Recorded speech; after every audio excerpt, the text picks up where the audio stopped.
Hello guys, welcome back. मैं हूं ज्योति चौहान आप लोगों के सामने और आप देख रहे हैं आर्ट ज्ञान कला चैनल में मुझे।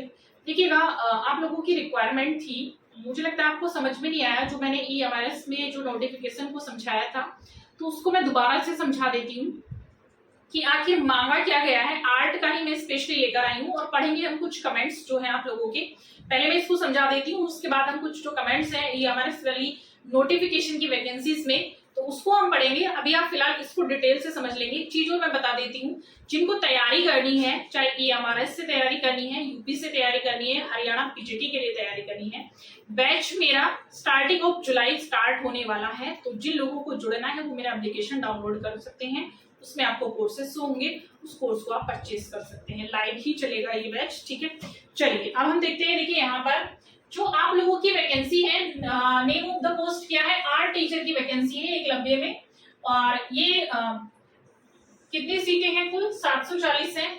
एक सीट आपकी एक एकलव्य स्कूल में है, ठीक है। टोटल जो सीट हो जाएगी वो आपकी 740 हो जाएंगी। अब देखिएगा, इसमें एज क्राइटेरिया मेन था जो आप लोगों को समझ में नहीं आ रहा था। दूसरा था आप लोगों की क्वालिफिकेशन। तो एज जो है आप लोगों की नॉर्मल जो है वो 35 से ज्यादा नहीं होनी चाहिए, ठीक है। 35 से ज्यादा नहीं होनी चाहिए। और ये लिखा है up to 55 years for EMRS employees. तो जो EMRS में एम्प्लॉइज जो पहले से वर्क कर रहे हैं उनके लिए 55, ठीक है। क्लियर है? अब देखिएगा, इसमें एज जो रिलैक्सेशन है वो SC, ST, OBC and other categories as per application under the government of India rules. तो ये सबके बाद जो रिलैक्सेशन है वो इसमें इंक्लूड है। आफ्टर रिलैक्सेशन जो है ये एज है आप लोगों की इंडिया गवर्नमेंट रूल्स के अकॉर्डिंग। अब मैं आप लोगों का इसमें क्वालिफिकेशंस को देख लेते हैं। एसेंशियल क्वालिफिकेशंस क्या है? तो क्वालिफिकेशन में देखिएगा, degree in fine arts craft from a recognized university institute, ठीक है। तो फाइन आर्ट्स वाले चाहे वह उन्होंने BFA किया हुआ है या फिर BA ड्राइंग से किया हुआ है या फिर B.Ed किया हुआ है ड्राइंग से, तो वो लोग भी अप्लाई कर सकते हैं। B.Ed in fine arts from recognized college of education, तो आप लोग अप्लाई कर सकते हैं। आप लोग एलिजिबल हैं इन वैकेंसीज के लिए, ठीक है। अब देखिएगा, बाकी और कुछ इसमें ऐसा, हाँ, और कुछ मुझे नहीं लगता कि कुछ इसमें ऐसा है जो आप लोगों को बताने की मुझे जरूरत है। अब मैं आप लोगों के उन कमेंट्स को देख लेती हूँ जो कमेंट्स आप लोगों के आए हुए हैं। आप लोग परेशान थे, इसलिए मैं इसको दोबारा लेकर के आई हूँ। उन कमेंट्स को हम देख लेते हैं कि क्या क्या आप लोगों के जो कमेंट्स हैं वो आप लोगों ने पूछे हैं, मुझसे जो क्वेश्चंस किए हैं। देखिएगा, पहला मेरे पास है ये अरुण कुमार विन का है।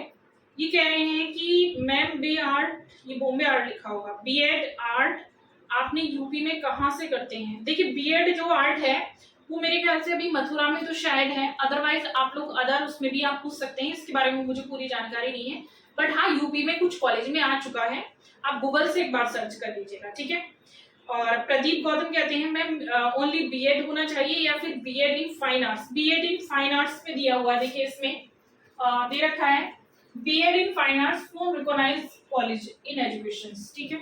फाइन आर्ट्स में ही होता है B.Ed। जो है अदर जो B.Ed वाले हैं जिन्होंने अदर सब्जेक्ट से किया है वो लोग अप्लाई नहीं कर सकते आर्ट के लिए, ठीक है। इसलिए मैंने बोला था लास्ट टाइम जो मेरा वीडियो आया था कि अब जो है आप लोगों को अगर B.Ed करना है और आपको आर्ट की ही टीचर बनना है तो आप आर्ट में ही B.Ed करिए, ठीक है। मैम ये पूछ रहे हैं, बिहू वाला पूछ रही है मैम B.Ed है बट इंग्लिश से और बॉम्बे आर्ट की हूँ, क्या मैं अप्लाई कर सकती हूँ? देखिए, बॉम्बे आर्ट वालों को मैंने स्पेशली बोला हुआ है, ध्यान से सुनिएगा ये चीज। आप लोग ना, आप लोग बार बार पूछते हैं। देखिए इसलिए मैं हमेशा बोलती हूँ, चाहे आप लोगों ने इंग्लिश से किया, एजुकेशन से किया, मैथ से किया, आपने किसी भी अदर जो है सब्जेक्ट में आपके पास डिग्री है, तो आप लोग आर्ट के साथ मत जाइएगा। आपके पास अदर सब्जेक्ट में डिग्री है तो फिर आप आर्ट के साथ ही क्यों जा रहे हैं? मुझे ये समझ में नहीं आता। जब आपने इतना पढ़ लिया है, ग्रेजुएशन कर ली है आपने इंग्लिश में, आपने B.Ed कर लिया इंग्लिश में, तो आप तो वैसे ही टीचर बन गई इंग्लिश की, फिर आप आर्ट क्यों चूज कर रही हैं? क्योंकि देखिए, आर्ट आपको इजी लग रहा है, आर्ट सुनने वालों को इजी लगता है, इजी है, लेकिन जो जिसका इंटरेस्ट है, जिसमें इंटरेस्ट है उनके लिए वो सब्जेक्ट बहुत इजी है। लेकिन अभी फिलहाल मैं यही बोलूंगी कि आपने अगर IGD बॉम्बे कर रखा है या फिर आपने प्राविधिक कर रखा है टेक्निकल मतलब, तो आप सिर्फ यूपी टीजीटी के लिए एलिजिबल हैं, बाकी अदर आप किसी में भी नहीं हैं। ध्यान से सुन लीजिएगा, प्राविधिक वाले और आईजीडी बॉम्बे वाले, आप अन्य किसी भी वैकेंसी में एलिजिबल नहीं है सिवाय यूपी टीजीटी के। ठीक है, इसलिए मेरी सभी से रिक्वेस्ट है, अगर आप लोग अदर सब्जेक्ट से हैं तो इधर मत भागिए। आपको अपने सब्जेक्ट में इतनी नॉलेज हो चुकी है कि आप आर्ट में आएंगे, आर्ट को आप जीरो से स्टार्ट करेंगे, तो उसमें आपको क्या हासिल होगा, जिस चीज में आप पहले से जानते हैं, पढ़ते आए हैं, जिसमें हाई स्कूल किया है, जिसमें 12th किया है, जिसमें ग्रेजुएशन किया है, जिसमें बीएड किया, तो आपको उसमें ज्यादा नॉलेज रहेगी, फिर आप इधर क्यों आ रहे हैं। उसी में आप सीटेट करिए, उसी में आप टीचर बन जाइए तो ज्यादा बेटर है। क्योंकि यहाँ आप देख रहे हैं आप खाली यूपी में एलिजिबल हैं, और यूपी में तो सबसे ज्यादा रश हो चुका है, सबसे ज्यादा मारामारी हो चुकी है, क्योंकि यहाँ पर बहुत भीड़ हो चुकी है, इसमें मेरिट बहुत हाई जाती है। आप लोगों को यहाँ पर इतना टफ कंपटीशन आप झेलेंगे, इससे अच्छा आप अपने सब्जेक्ट में भी आप बहुत अच्छे से कर पाएंगे। ठीक है, देखिएगा नेक्स्ट पूछते हैं ये नेहा जोशी कहती है मैम बीएड अपेयरिंग वाले फॉर्म फिल कर सकते हैं, और बीएड ड्राइंग एंड पेंटिंग से चलेगा। बीएड ड्राइंग एंड पेंटिंग से चल जाएगा, बट बीएड अपेयरिंग ये मैं अभी कंफर्मली नहीं कर सकती हूँ। शशिकांत शर्मा कहती है मैम लिंक शेयर कर दीजिए। हाँ, मैं लिंक, देखिए अभी फॉर्म फिल नहीं हो रहे हैं, अभी तो सिर्फ नोटिफिकेशन आया है, मैं इसका आपको जो है पीडीएफ शेयर कर दूंगी। अंकुर गुप्ता कहते हैं आईजीडी बॉम्बे है क्या, मैं अप्लाई कर सकता हूँ क्या, तो इसका मैंने आपको बता दिया है। एन सोलंकी कहते हैं @एन सोलंकी, मैम बीएड है सिर्फ फाइन आर्ट्स से नहीं है, क्या मैं फॉर्म भर सकता हूँ। देखिएगा नम्रता शर्मा कहती है इसके फॉर्म फिल की डेट कौन सी है, नहीं मेंशन है, फिर अभी डेट नहीं आई है, फॉर्म फिल कब से होगा जी बिल्कुल बताएंगे। शशिकांत शर्मा कहते हैं मुझे भरना है, भर दीजिए, बिल्कुल भरिएगा, अगर आप लोग एलिजिबल हैं तो भरिएगा, तैयारी करिएगा। मैम आगे का ये कह रही है सुरभि कि आगे का कंफर्म कर दीजिए, समझ में नहीं आ रहा है कितने से कितने तक। अच्छा ठीक है, आज मैंने देखिए बिल्कुल क्लियर कर दिया है, अगर आप लोगों को फिर भी कुछ क्वेरी है तो प्लीज मेंशन कमेंट, मैं आपका फिर से सॉल्यूशन दूंगी उसी चीज का। राधे कहती है मैम बीएमए डिग्री वाले एलिजिबल होंगे या नहीं, नहीं बीएमए वाले होंगे, फाइन आर्ट्स बीएमए में आता है। बीएमए ड्राइंग वाले अप्लाई कर सकते हैं, हाँ बिल्कुल कर सकते हैं। उमेश सिंह कहते हैं, शशिकांत शर्मा कहते हैं मैम अगला वीडियो कब बनाएगा, कब आएगा, देखिए अगला वीडियो मेरा जल्दी आ गया है जी। प्रणाम ये कहती है Bharat college, Bharat SST PG college, बड़ा लंबा नाम रखते हो आप लोग जी। प्रणाम, हम इंटर प्राविधिक कला से हैं, टीजीटी भर सकते हैं, सिर्फ यूपी टीजीटी भर सकते हैं आप, बाकी अदर नहीं भर सकते हैं। ये कहती है एरम मैं प्राविधिक कला वाले भर सकते हैं, तो नहीं भर सकते हैं। देखिए किसी ने रिप्लाई भी कर रखा है इंडियन निक्स ने सिर्फ टीजीटी आर्ट के लिए प्राविधिक है।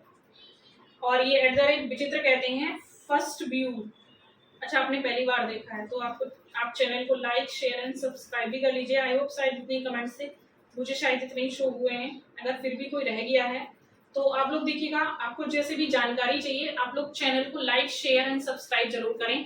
और देखिए मैं लाइव भी आती हूँ, मैंने बताया था अगर आप लोगों को लाइव कुछ पूछना है तो मैं एवरी ट्यूसडे 12 बजे आती हूँ। इनकेस कभी मुझे कहीं जाना है बहुत अर्जेंट है तभी मैं ट्यूसडे से थोड़ा सा आपको हटा देती हूँ दिन जो रहता है। अदरवाइज आर्ट नॉलेज क्लब पर मेरा लाइव रहता है, आर्ट नॉलेज क्लब जो चैनल है आप देखेंगे तो उसको आप सर्च करेंगे, उस पर आपको एवरी ट्यूसडे मैं मैराथन चलाती हूँ क्वेश्चंस का, तो मैराथन ज्वाइन करने के लिए आप इस चैनल को भी लाइक शेयर कर लीजिएगा, सब्सक्राइब कर लीजिएगा। और सब्सक्राइब करेंगे तो आपको बेल आइकन का जो बटन है वो भी प्रेस कर लीजिए, आपको जैसे ही मैं लाइव उसमें आती हूँ आपको नोटिफिकेशन मिल जाएगा। इस बार शायद कुछ बच्चों को नहीं मिल पाया क्योंकि मुझे लगता है कुछ सर्वर प्रॉब्लम थी, मेरे साथ भी सेम प्रॉब्लम हुई, 10 मिनट का क्लास लेट भी जुड़ी थी। ठीक है, तो अगर कुछ आपको लगता है तो आप प्लीज कमेंट मेंशन कर दीजिएगा। मिलेंगे नेक्स्ट वीडियो में जल्दी ही कुछ नए टॉपिक के साथ, तब तक के लिए थैंक यू सो मच।